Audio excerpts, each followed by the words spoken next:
सुबह के 5 बज रहे थे। अब तक शुभम, अक्षय, निखिल और देव सभी जंगल से वापस पैलेस में आ चुके थे। पैलेस में चारों तरफ सन्नाटा था, जैसे वहां कोई हो ही ना।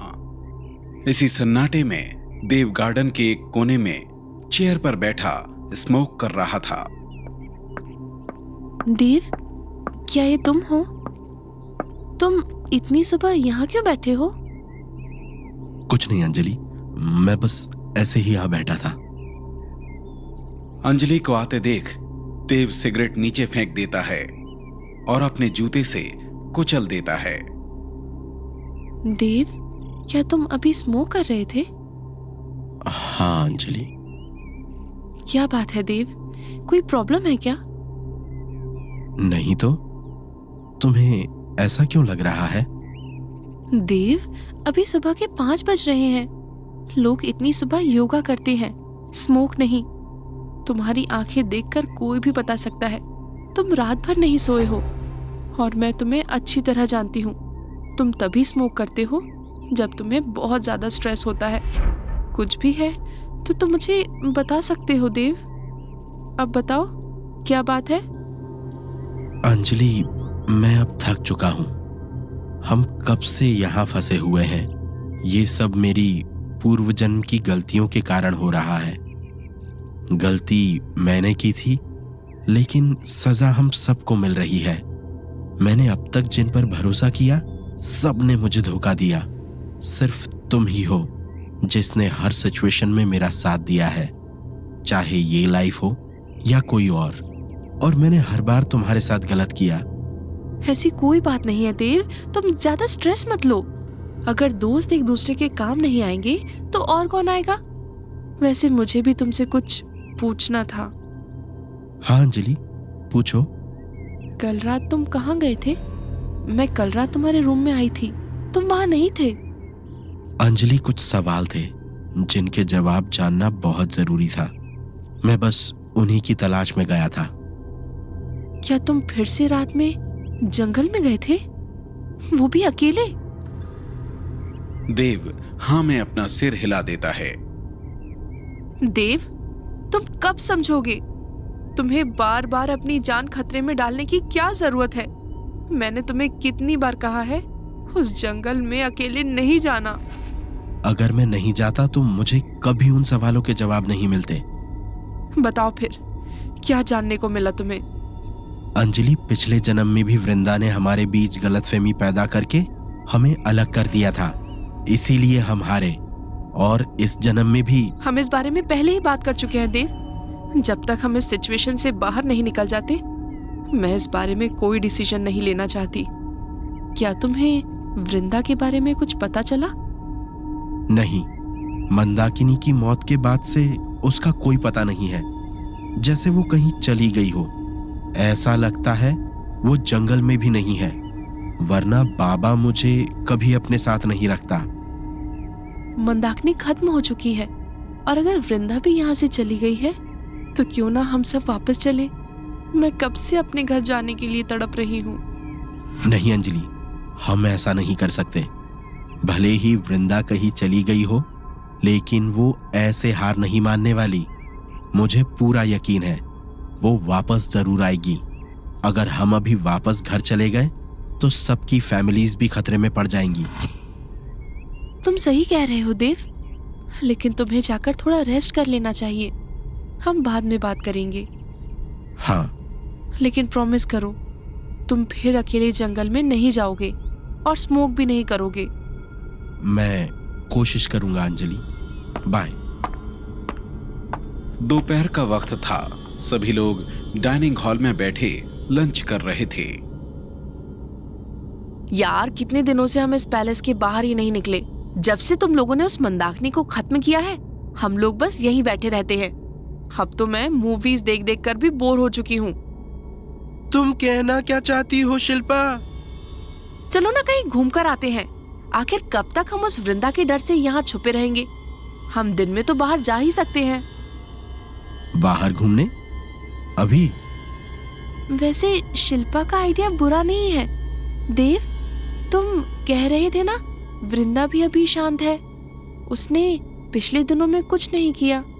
मुझे भी लगता है हम दिन में तो कहीं घूमने जा ही सकते हैं।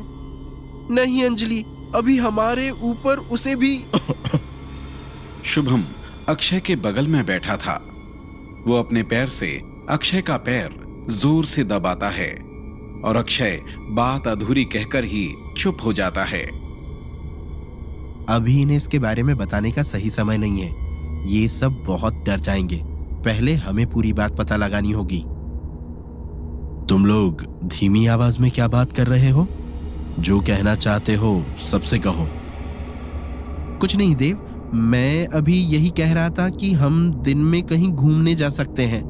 रात होने से पहले हम पैलेस में वापस आ जाएंगे। मुझे नहीं लगता इसमें कोई प्रॉब्लम है।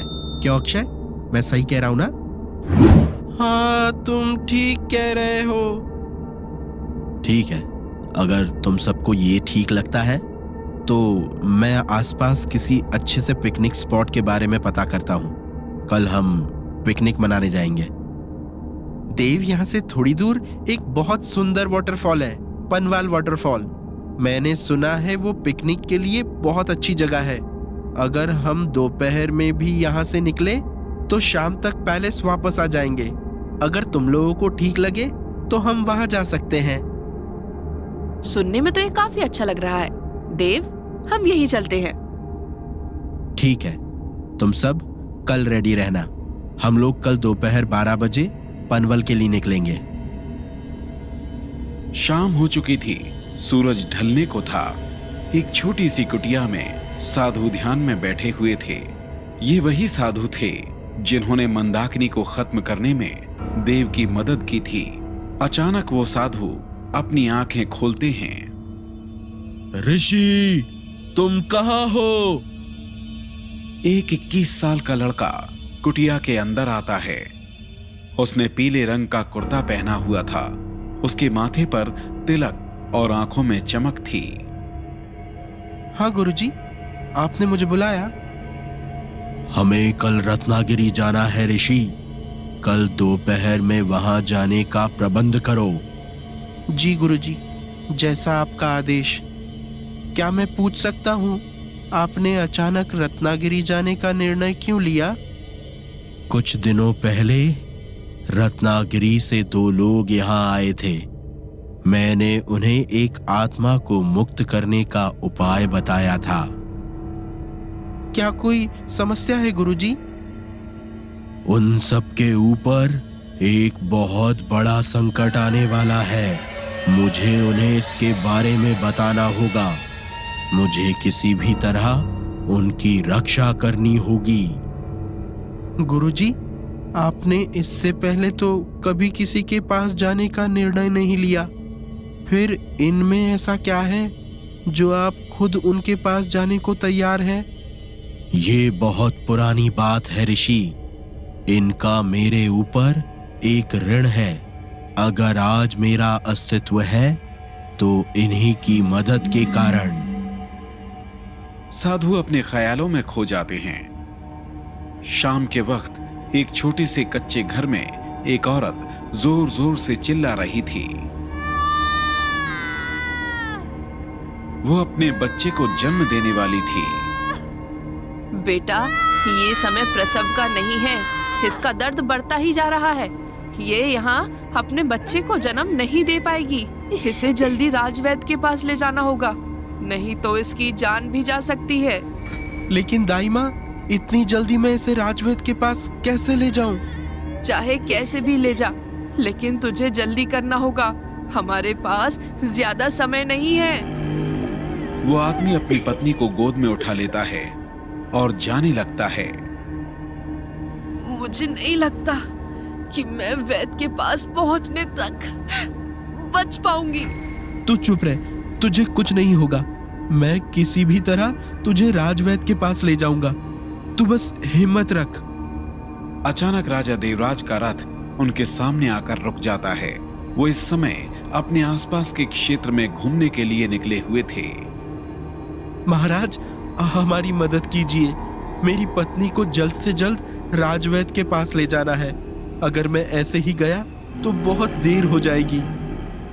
चिंता मत करो, हम ऐसे कुछ नहीं होने देंगे।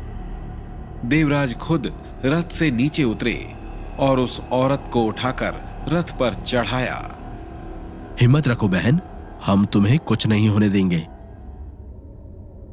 गुरुजी, आप कहां खो गए? मेरी मां ने मुझे बताया था, अगर उस दिन राजा देवराज उनकी मदद नहीं करते तो मेरी मां ने मुझे जन्म ही नहीं दिया होता। उस दिन देव को देखते ही मैं समझ गया था कि देव ही पूर्व जन्म में राजा देवराज था। हमें उन्हें आने वाले खतरे से सावधान करना ही होगा।